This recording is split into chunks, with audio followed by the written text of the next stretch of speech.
Right guys, this is a quick change tool post, and the way it's set up, you can only really use one side of it. So I think how I use it, how it works. No, that's right, yeah.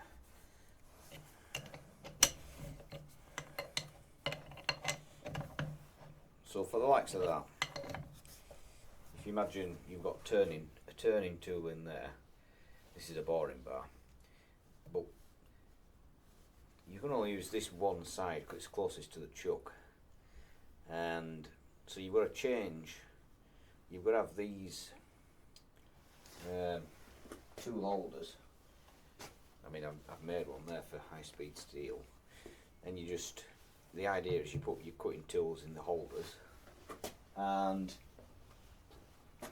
simply undo that retaining bolt there,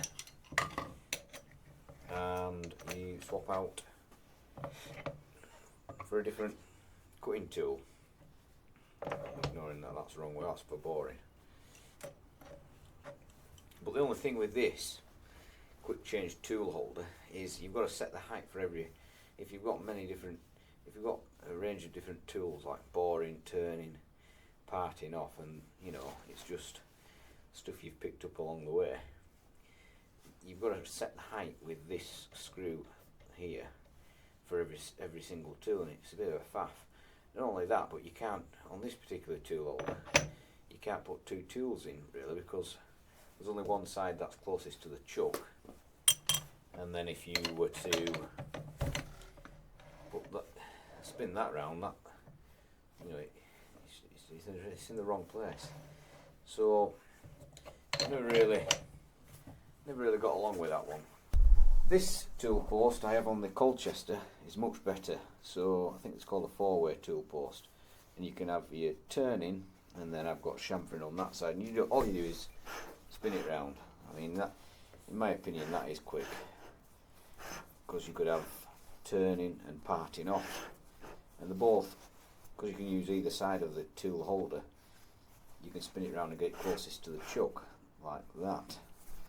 So I think that's far quicker than the quick change tool post, although there probably would be a better setup for utilising the quick change feature. I just don't know. You know, there are a lot of monies, but this type of tool post here, I can make one of them. So I'm going to do in this video, guys, I've got a blank of steel cut out. I'm going to mill the top flat, drill a hole in the middle in the forge on the Colchester, and then mill out the channels for the tools to sit in.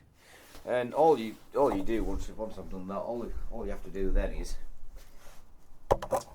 I've machined a load of spacers set up for each cutting tool, because all these tools are second hand. So that's finishing, and then it's that's 16 mil, I think, or 20. That's 16 mil. That's 20. That's probably 17. It's just something I've made that, and then I made internal thread cutting bar. That's 20, I think.